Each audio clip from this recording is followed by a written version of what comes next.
Good afternoon and welcome to episode 53 of the Jacksonian. I'm yours truly, Jackson Johnson, and I have with me is the host of the new show at Florida at the Voice of College Football, Florida Gators Live himself, Tyler Whitfield, as we will be going over our take on the 2024 season, Billy Napier, the impact of DJ Lagway, the takeaways from the dominating into the Kentucky losing streak where Florida won 48-20. And I'm going to tell you something, it's going to be a wild ride. How you doing today? I'm doing great, Magic are currently playing their first NBA game. They're winning. Nice. Not too bad of a day at work. Now I'm here to talk some football, maybe, and other stuff, maybe. Oh, there we go. And for those who want to learn more about you, would you like to tell the audience a little bit about yourself? Oh, man. Well, first of all, I'm a Gators fan, obviously. That's why I'm at the voice of college football. But really, I'm a big fan of college football, especially. There's nothing better than Saturdays just going to games. I've been to other games other than Florida and just watching games on TV like Alabama. I know you're a fan of. They've had pretty much a bunch of marquee matchups, and the atmosphere of it is just so much fun, and there's nothing like it. Oh, And man. should I promote myself? If you want to find me, I mean, I have my X account on the screen. You can find me there at Two It for Gator. I'm starting to post a bit more, and then I haven't streamed on Twitch in a month or so, but I'm probably gonna try to do that a bit more now. So you can go follow me on Twitch. All links on the screen and everything. Oh, there we go. It's not every day you see a voice college football host with a Twitch account, and I will say it is so awesome. That's pretty cool. But 2024, where would you rate it on a scale from 1 to 10? 10 being the best, 1 being the worst. Because it's been up and down. Mm-hmm. Dominated by Miami. Oh well, Billy Napier's gonna get canned. They get dominated by A&M. They're gonna get canned. Mississippi State win? Okay, maybe not. Tennessee, close but no cigar. Kentucky looks like it's put up or shut up. Mm-hmm. Luckily, Florida beats Kentucky, ends that 3-game losing streak against them. How would you grade 2024 so far? So on a scale of 1 to 10, I mean it's probably a 5 right now, because really the back half of this schedule is where the season is made or broken. Like I feel like our season kind of from a spot of trying to make like a playoffs, which I never really thought was a chance this year, but from that start, it's already gone. But for the future of the team, so like that Miami and Texas A&M game it was atrocious, and I thought there was like zero chance that we could see Billy staying. Yeah, But we've definitely improved since the Mississippi State game. That we had a bye week after that, so it's like that kind of is what brings up the 5, because we haven't lost to anyone we shouldn't have lost to, although we should have won that Tennessee game. But so it's probably 5 right now. Well, I mean, if it weren't Gainesville, Florida would have beaten Tennessee in a heartbeat like that. 100% agree with that, man. It's when was the last time Florida beat Tennessee? Lost to Tennessee in Gainesville? I will say it was when I was like super little. I think it was around 1992. Huh? 1992. Yeah. I'm pretty sure that was the stat when I'm waiting for that game. Oh yeah, it was insane. I mean the first ever SEC title game. Like, oh man, that was huge. Oh yeah, that was the same year, huh? It is so weird, but yeah. Oh, my mistake. It was 03. but that's during the pitiful Ron Zucker. Were you around during the Ron Zucker or no? No. No, you weren't. No. Oh, okay. I was just born when Urban Meyer was hired. So in 2005. No, Urban was hired in December of 04. Oh, nice. So. Okay, so there you go. You're gonna be 20 in a few months. Nice. Less than a month, actually. There you go. Yep. Happy early birthday. Thanks. Well, you're welcome, man. But yeah, so the rest of the Florida schedule, as you said, the November schedule, the back half is ugly. Hmm. But although that Florida State game, that's going to be on after One Tree Hill on the CW. Yeah, probably. But Florida State, I mean, they've been so cocky. They were talking about how they're going to lead the ACC, but they didn't even think about this year. They spent all that time thinking about what could have been, what should have been, that they didn't even think about the whole 2024 season. And we're looking at LSU. You're going to be catching them after the Alabama game. That looks like a Hmm. perfect trap game right there. I kind of saw it that way, but I think LSU has improved a lot over this season, like kind of like how we have improved. I think they've improved to probably being a playoff team. So it's like, well, that LSU Florida game has had a lot of crazy outcomes in the past 15 years, though. Yeah. I mean, It's been, last year Florida led that game in the third quarter. oof. And I thought Jane Daniels was going to be out for that game for the rest of the game because he got hurt, came back and won it. 2022, Anthony Richardson breaks off like a 60-yard touchdown run to make it a close game in the fourth quarter. 2021 is the game where Todd Grantham got sacked as our DC and where they had no life and they went for like 300 rushing yards on us. 2020, the shoe throw, obviously. 2019, the Joe Burrow year, Florida was probably the closest team to beating LSU in that season because we were up in that game in the third quarter. It's just like, and I can go on forever about that game. It's pretty crazy. Oof. Yikes. Like, it had it not been for Jaden Daniels, you definitely would have won that game. Because, I mean, why are we bragging about – why are you bragging about beating a Florida team that's going 5-7? That's not good. You shouldn't be flexing that if you're LSU. Like, I cannot believe people are actually flexing that. I mean, Florida was a better team at the end of the season last year, too. Like, they should have beaten Missouri. They gave up a 4th and 17 against Missouri, which would have sealed the game. My FSU, we were up in that game, 2 scores in the third quarter. I mean, and Arkansas, we missed a game-winning field goal and ended up losing in overtime. Like, that's how close Florida was last year from being 5-7 to 8-4. Yikes. But they lost them, so. And there's that Central Florida game this year. Now, something I've always said about Central Florida, and this is something about Gus Malzahn teams in general.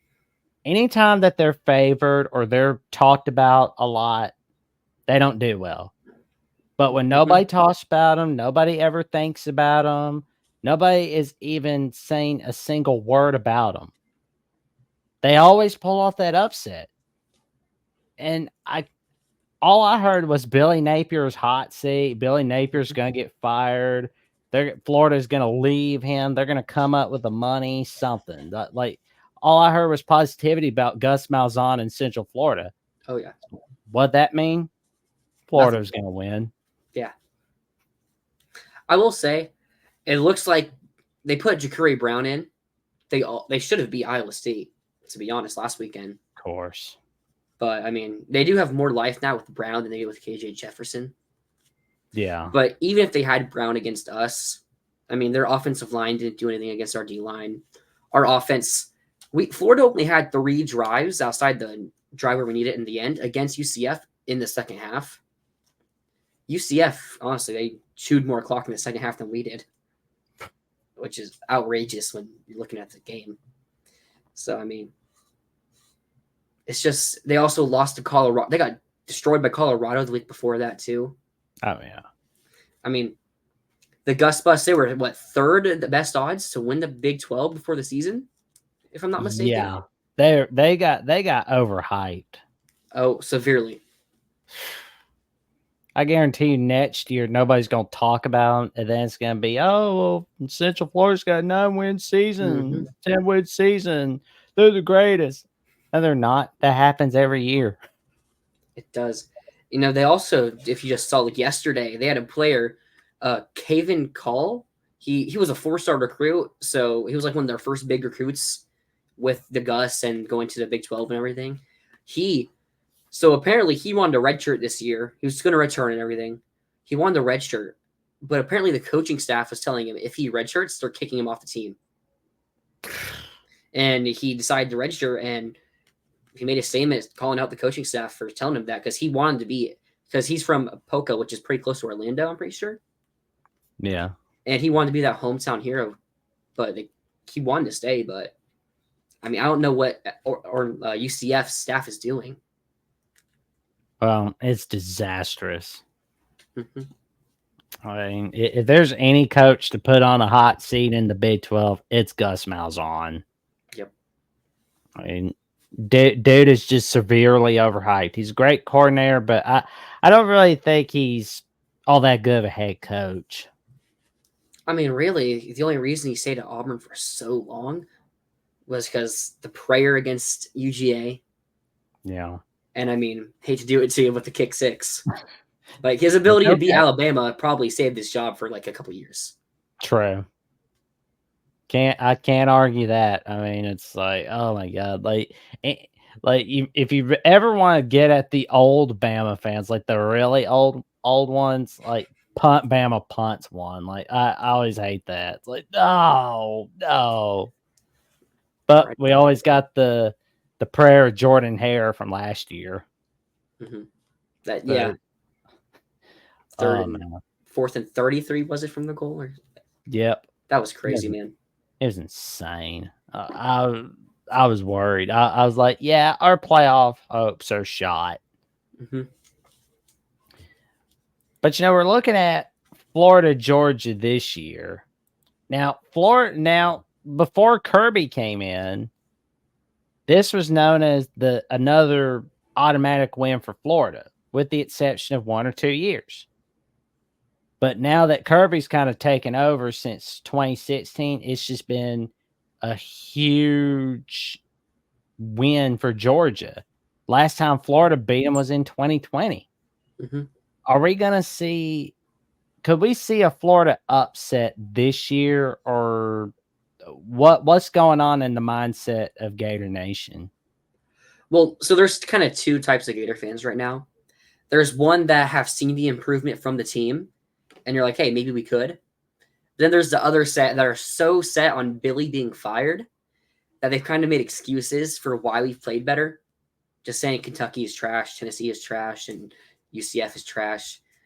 So it's like the fans, but I'll say I'm on the side of we've improved over the season. I think there is a small chance because DJ Lagway really is a lot of that reason. But Georgia is going to be in the first half missing their starting star in Jonel Aguero, who's a former 5-star. And they're going to be missing their free safety in Rod Jackson, I think it is, who is a senior safety for Georgia. And even when you look past that, I mean, we saw a lot in the Alabama game. Georgia's been susceptible to big plays this year. And if there's one thing that Florida under DJ Lagway has done, it's have big plays.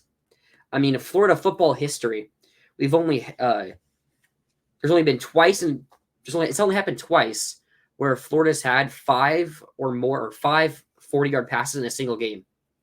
Both of them were from DJ Lagway. Which, I mean, that's just insane.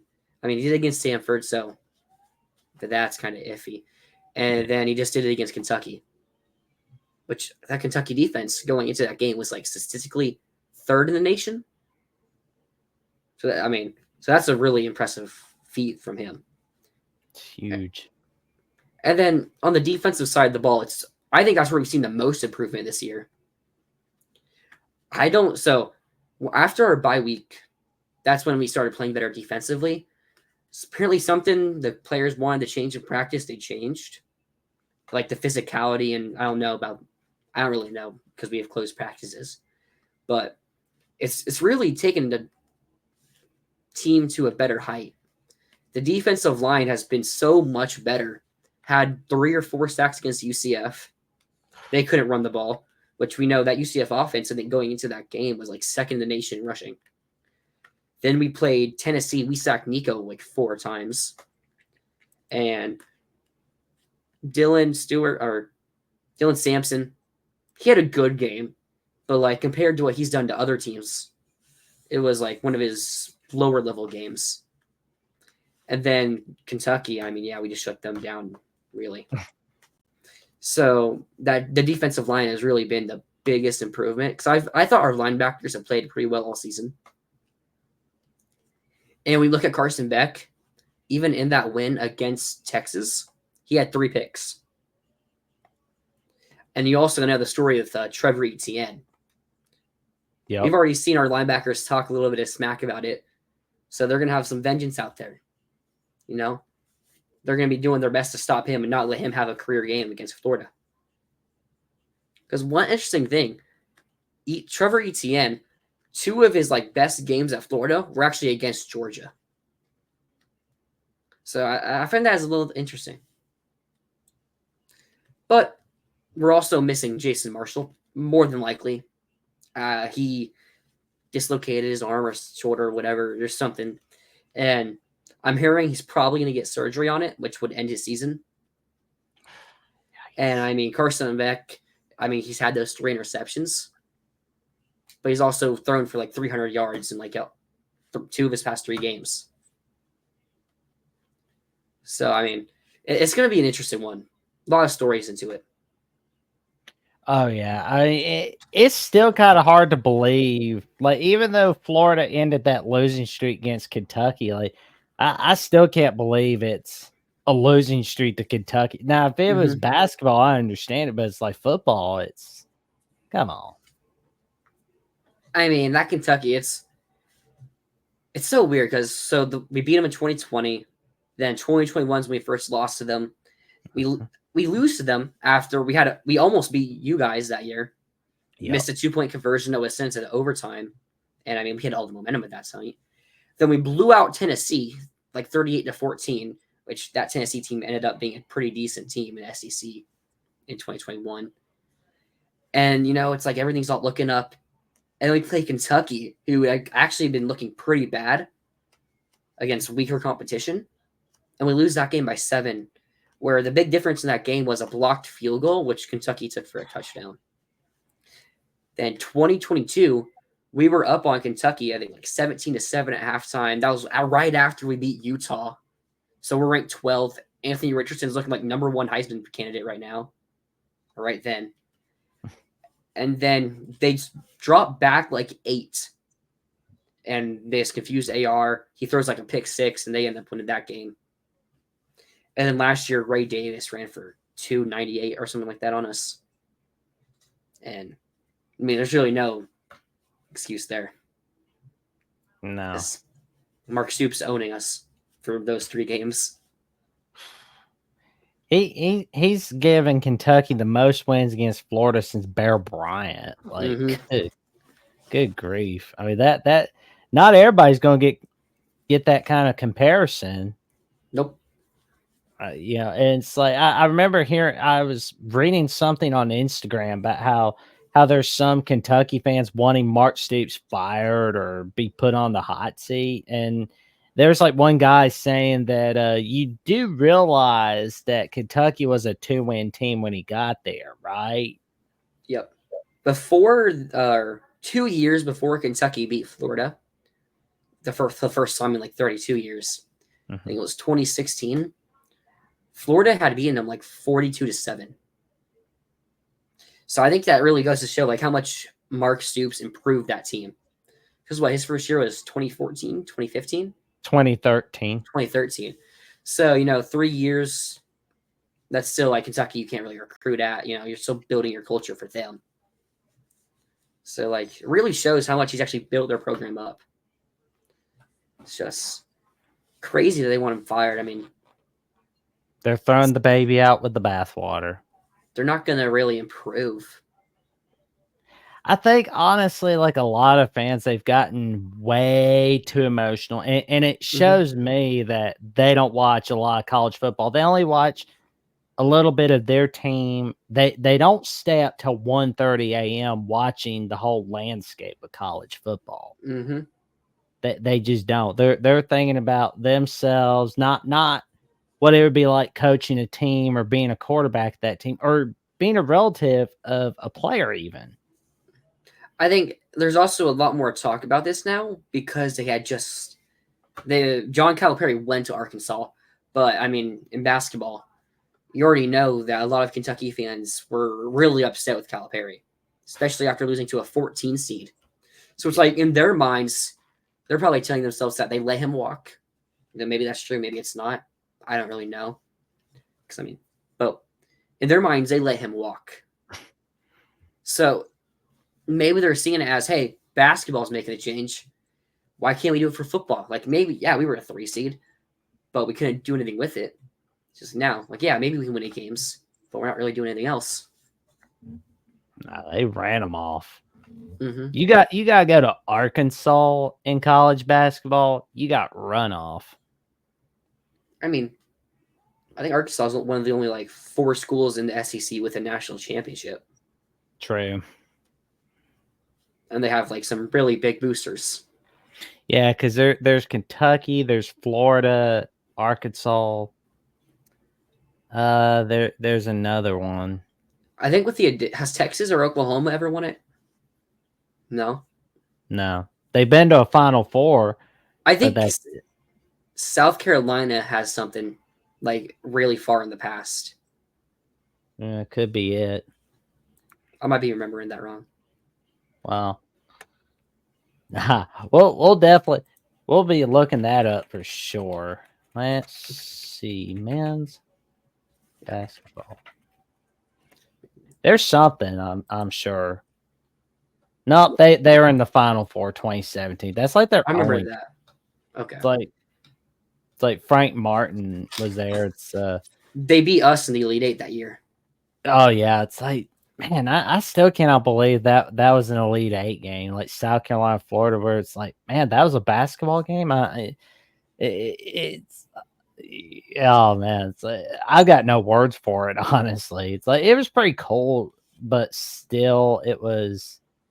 That was the year where if you watch any March Madness like buzzer beater videos or anything, where Chris Chioza hits a crazy overtime buzzer beater to send us to the Elite Eight over Wisconsin. I think that's honestly probably one of the most underrated games, Florida Wisconsin, because Wisconsin hit a buzzer beater to send it to overtime, and then Florida hits a buzzer beater to win it in overtime. Yeah, that was huge. Man, I think it was on like TBS that night. Man, I don't even remember. It's like, oh my god, like that was a classic game right there. But oh man, I think it was a 4 versus a 7 seed. Yeah. I don't know why, but I'm thinking like I'm thinking Kevin Harlan must have called it, but it's like either Harlan or Brad Nessler. But oh my god, like Kevin Harlan calling March Madness, that makes sense because I mean he's calling March Madness, he's calling 2 games at once. Like I remember earlier in the year where he was doing the game update for one of the games. Like it wasn't a game that he was calling, but he was like, "Oh, I don't hear the score update on a game that I'm not covering, so I'll just do it myself." It's like, man, he's a madman, but I love it. Yeah, man, it's amazing. Got some really good commentators in college sports. Oh man,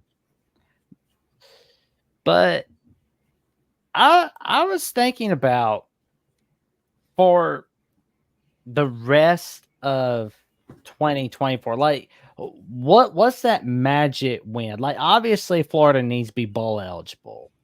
Mm-hmm. That's the minimum. But does Billy Napier have to have 7 wins? And maybe it's just me, but I can't help but feel like he's similar to Neil Brown. Because like 2023, Neil Brown was on the hottest seat in America.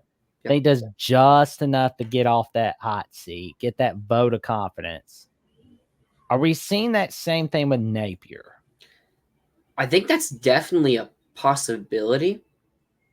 I mean, so I think It's really hard to tell with our administration because we don't even have a president right now. We have an AD that most of the fans don't even want. So it's like, while we may want him fired, even with 7, they're probably going to keep him at 7. 6 it's really tough. I mean, it probably depends on how that 6 looks. Like, obviously, 1 would have to be FSU. Yeah. And then what's that other win? Probably Ole Miss. That's probably our next most likely win. Yeah. I don't know if that does it because you also look at it, our recruiting class is in the 50s right now. Yikes. Just abysmal, man. And so it's really tough to tell. I'd say 7. If one of those 7 is, if it's Georgia, then I think more fans would be okay with 7. Because we were just in such a bad spot at the beginning of the year, to where after that Miami game, most fans were already done with him. Then especially after Texas A&M, to where even if you win 7 games, your recruiting class is still pretty bad. But I do agree with what you said there about the vote of confidence. Because let's say we do win 7 games.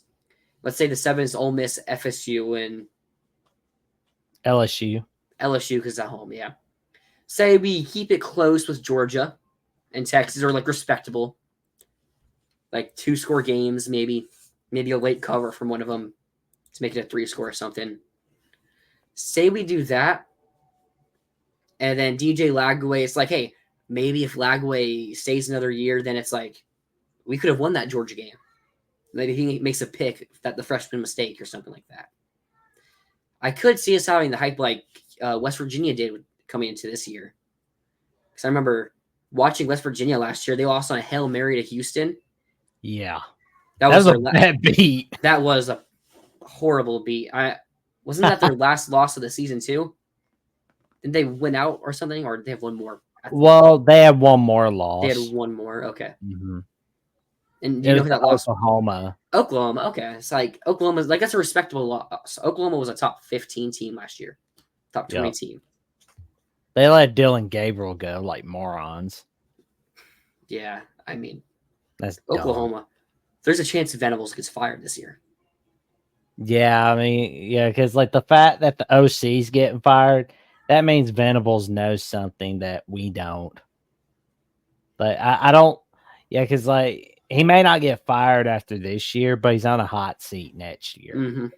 And it's not whether you or I think he should be, it's the reality of the landscape. Because like a buddy of mine, Jeffrey, had only taught sports, once said that perception changes.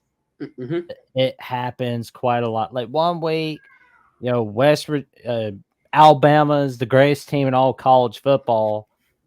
Next week, not so much, for example. Or it's like, oh, Billy Napier's going to be fired tomorrow. He's going to be fired next 4 hours.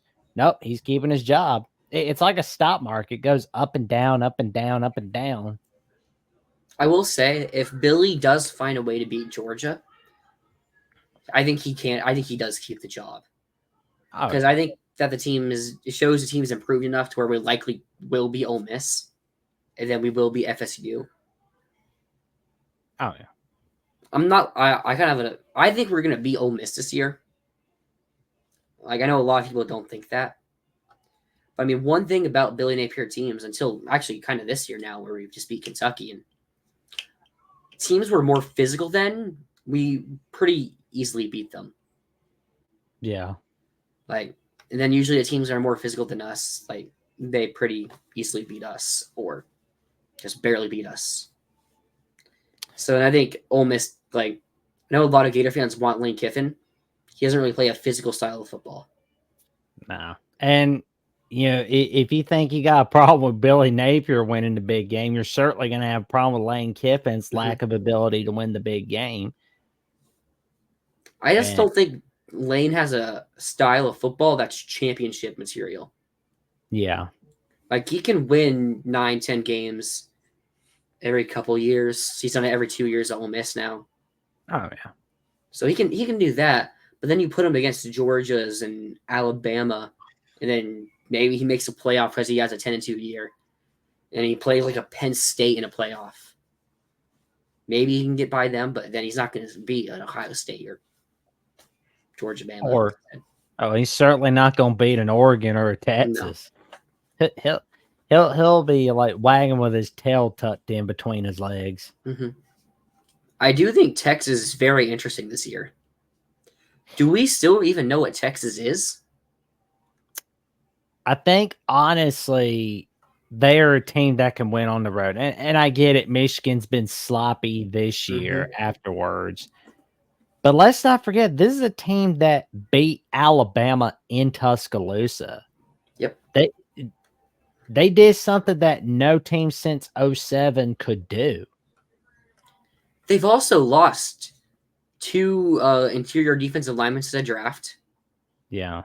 Which we saw ETN. Didn't he go for 100 against Georgia or against Texas last week? Yeah, I or think so. 3 touchdowns, like so. And they also lost their best wide receiver in Xavier Worthy. Now, I don't think you can say Bond is better than Worthy. No. The playmaker that Worthy is more than what Bond is, I'd say. But I will say that Georgia Texas game was so cool that Matthew McConaughey was there and that Joe Rogan was there. Like I bet you Joe Rogan was pulling up clips, so he's like, "Oh man, Jamie, can you pull that up, Jamie?" Like, so I was at the Florida Kentucky game, which was at the same time. Oh, nice. And so a pretty funny thing happened. When that penalty, pass interference that they took away happens, there was a touchdown in the Florida Kentucky game where everybody on the field or everyone in the stands didn't think it was a touchdown. Like it was for us. And then after they reviewed it, they called it a touchdown. So I'm in a chat saying, wow, this might be the worst call of the year. And then everyone's like, you do not know what just happened in the Alabama-Texas game. And then after the game, they showed another angle from someone's phone, and it was somehow a touchdown for Florida. And it's just really interesting how that happens at the same time. I just found it funny. There we go. But, we've seen all of 2024 so far. Mm-hmm. But no team in Florida's had a rough year so far. The Jaguars. Who would you say has had a rougher year, Florida or the Jaguars? Well, I'll say this. Our owner, Shahid Khan, before the season, he said he thinks this is the most talented team that he's had as a Jags owner. So I'd say from the perspective of overall expectations, the Jaguars. Because, your owner thinks this is the best team he's had, and we've had a playoff team 2 years ago. So, probably the Jags. But I think both teams are likely firing their head coaches. I feel like the head coach, in a way, is the fall guy, but I think the general manager is a disaster. So, our GM, Trent Baalke. Yeah. If you remember when we, first year of Trevor Lawrence, so even after Urban Meyer was fired, Trent Baalke was our GM, and just looking back at his history, he got fired from the 49ers, and they end up getting Super Bowl teams. Yeah. He comes here, we go back-to-back first overall picks. At the end of that season, fans that were showing up to get games were wearing clown masks with his mustache on it. Yikes. He's still somehow employed by the Jaguars. Incompetent management. It's just we actually had a season where we won a playoff game that next year, so fans just kind of forgot about it. And then last year, you can't. Just one good season, you can't just forget about it, man. You always got to be on top of things. Agreed. That's how you run a successful business. Like if you want to run a successful business, you gotta stay on top of everything, even when things are going good. You can't just go, oh yeah, we had a good day, I can relax for the rest of the week. You can sell the rule that I always have for myself is when you have something good happen to you, you can celebrate for the rest of the day and then go back to business. If you got something bad happening to you, you can be sad about it for the rest of the day and then go back to business the next day. That's pretty true. I mean, And I've been watching like the Dolphins as well, and they've been running that team horribly. That's not a Super Bowl team, and honestly, they're just gonna have cut the cord on the Tua era because I mean they screwed him up so bad. I mean, I'm surprised Tua is he coming back this weekend or the next weekend? So I think he said he Probably want. probably next weekend. But on the one hand, it's like if he wants to play, let him play. But on the other hand, I'm more on the road of whatever the doctors say. Like whatever 4 of the 5 concussion specialists say, go with them. I'm just worried Tua is going to get hurt.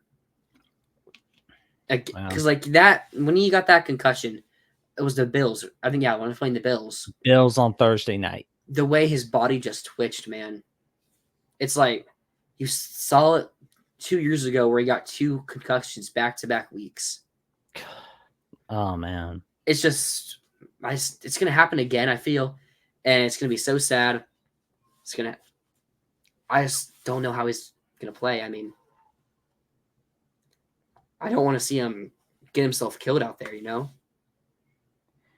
I don't want him to either. And honestly, if he retired right now, right this minute, today, made a press conference like, look, I'm going to spend time with my family. I'm going to start a podcast called TuaCast or start a YouTube channel called TuaCast.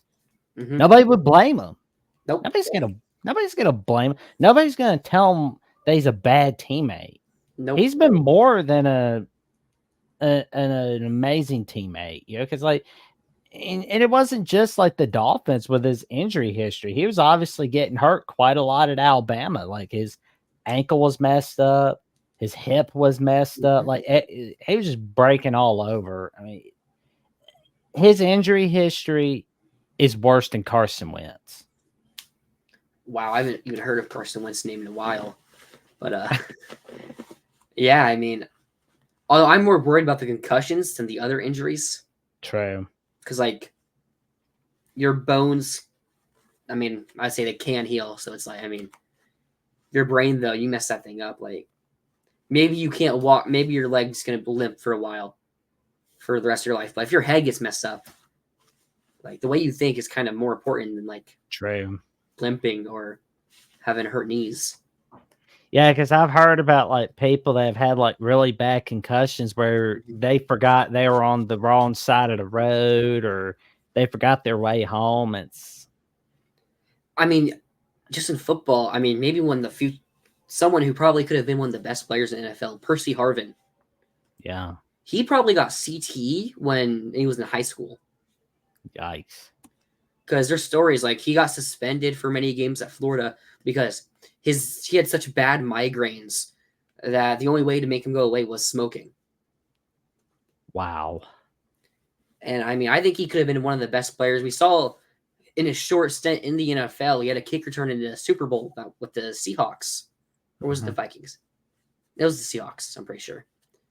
But he had a kick return in that game. He showed great flashes. He just had such bad migraines, and he had to keep smoking, and there's really no other way for him. That's bad. Mm-hmm. Good Lord. I mean, that is just... I hate to see that. But... So... And also we've seen like the rest of the NFL. And another guy that was like getting hurt all over the place was Deshaun Watson last week. But I'm just like, he'll be fine. He's just going he's gonna be those team trainers gonna have to keep an eye on him though. Be like, no. Yeah, I'm not gonna cheer a guy getting hurt. But if there was one player in the NFL to where it's like, if I had to pick one player to get hurt, to tear his Achilles, probably be Deshaun Watson. Oh yeah, I mean it's like the Browns. Like it's not the head coach Kevin Stefanski, although he's gonna be the fall guy, unfortunately. But like the general manager that brought him on, they were like, okay, we're sick of Baker Mayfield because yeah, we don't like where the future's going. Even though you helped us in that playoff drought in 2020, you were sloppy in 2021. Guess what he's doing? He's doing fine in Tampa Bay, while the Browns can't even win a playoff game now. Can't even make the playoffs now. No. It's just karma for Cleveland. Yeah, I mean, I can see why they moved from Baker. I mean, Deshaun Watson, who would have projected he would have been this bad for him? Yeah. I mean, when he was at the Texans, he was a top 5 quarterback in the NFL, probably. Oh, he was huge. So it's like, I mean, you can get mad at them for getting Deshaun Watson because of his past. But I mean, I don't think you can really get upset at him for the potential he had. Oh, yeah. I honestly think it's more of a fault at them for not moving on from him. Oh, yeah. They put themselves in this position where it's going to be very expensive. Mm-hmm. Because no one else is taking on that contract. No. Dolphins aren't going to take him. Saints aren't going to take him. They're like, no, he's yours. You keep him. So I'm like, unless you're going to help somebody put him in jail so you don't have to pay him. Nope. Yeah, you're paying him. I don't know how much left is on that contract. It was like $240 million or something like that. Oh, it's nuts. It's insane. It's like, why would you want to pay somebody that much? Like, they better be really good. Mm-hmm. That's like, you just blew it. I mean, we kind of just paid Trevor Lawrence a lot, but I mean, I think Lawrence is good. So. Oh yeah, I mean, Trevor Lawrence will be fine, but I think honestly the Jaguars need some weapons. I think we have weapons. I think our biggest problem is the play calling. Obviously, yeah. I mean, and another team that's not been doing so hot is the Titans, which I mean, like my buddy's like, oh, you got faith, and Titans like, yeah, I'm not. I don't think 2024 is going to cut the mustard. No, is moving on from Mike Vrabel. I think was their biggest mistake. Don't move. I really like Mike Vrabel. Now the Titans are a big rival of the Jags, so it's like when he was their coach, I never admit that, but I really like Mike Vrabel. I know when we first started talking about who Florida should target, Mike Vrabel was the name I saw some Gator fans talk about. Like, even though he's an NFL guy, he's just a culture guy, you know? Like, that culture he had at Tennessee, like, he was bringing that team that went to the AFC Championship one year, I think, with Tannehill and Derrick Henry. That offense, like, besides Derrick Henry, which I guess he was, like, the best player in the league. He didn't win the MVP, but probably should have. Yeah. That team outside of that was not really good. Like, can you name one receiver from that team? No. Not very many can. I think I can name one tight end, Jeff Swaim. Yeah. I just remember him scored random touchdowns on the Jags. So it's like, man, he just did a really good job there, and that's something we kind of wanted to see. Oh, yeah. I mean, I don't think the Titans are going to see a Super Bowl for this decade, but we can always say we ended the Tom Brady era officially. Was it his last game against Tennessee? Tom Brady last game as a Patriot. Yeah, I remember that now. But like his last game as a whole was against the Cowboys. The Cowboys, okay, yeah. I mean, because they went 8-7 and made the playoffs, right? Yeah, they were 8-9, yeah. Or yeah, 8-9, and that was near the NFC East. Also, like everybody went 8-9 in the NFC East. Where it's like they were all below 500, and it's like you're telling me this team deserved to make the playoffs over. I don't even know the other teams, but like another team that probably went like 9-8 or 10-7 or something. That NFC South is just that was just a sloppy division. It's still sloppy. It's horrible. Yeah, it's so weird how the Cowboys, like, on paper, I think they got to fire Mike McCarthy. I mean, on paper, they should be a pretty good team. And how they got blown out in back-to-back weeks. I think honestly, if Jerry Jones wants that Super Bowl before he eventually passes, he's gonna have to let go control. He's gonna have to, Yeah, probably. but he never will. He's not. He's too set in his ways, and the Cowboys will not go past the NFC divisional round. It's just not happening. Who is your starting running back now? Tajay Spears. Is it? That's. And they brought back Zeke, of course. Oh, I was talking about for the Titans. My bad. Oh, for the Titans. Mm-hmm. Okay. Is Rico Dowdle the starter for the Cowboys? I don't know why that name's coming to head in my mind. Because Tony Pollard went to Tennessee. I know Zeke's the backup. I mean, you have a team, their offensive line, they still have some really great pieces for them. They have CeeDee Lamb, one of the best receivers in the league. Oh, yeah. I was like, they have some great pieces on defense. I don't know why, but I'm always thinking about like those Chris Berman highlights where he's calling him A B C D E F G Lamb. It's like, that's funny. That's interesting. Cringe. Yeah. It's like I love the Chris Berman nicknames, but that one's a little cringe. Yeah, that's just a little extra. Oh man, it's like, oh man, it's funny, but I will say though, got ourselves another exciting week in all college football and NFL football, and it's a wild ride ahead of us. Mm-hmm. And Tyler, what have you got going on your adventures at Florida at the Voice College Football? Well, this Sunday night, 7 o'clock Eastern, 7 p.m. Eastern, I should say, we're going to be previewing the Georgia game. I am trying to get a guest from a Georgia fan to come onto the show and kind of break down their side of things. I also have an idea for a game I kind of want to do with them, trying to pick like a draft the best players from each side in Florida rivalry and Georgia rivalry history. And we're live every day at 7 p.m. Sunday. We also try to do post-game shows right after the games.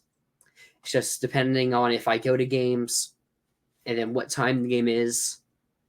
So after the Georgia game, I'm going to try to go live, but I might be at the game, which is about 2 hours away from me. So that's what we got going on over there.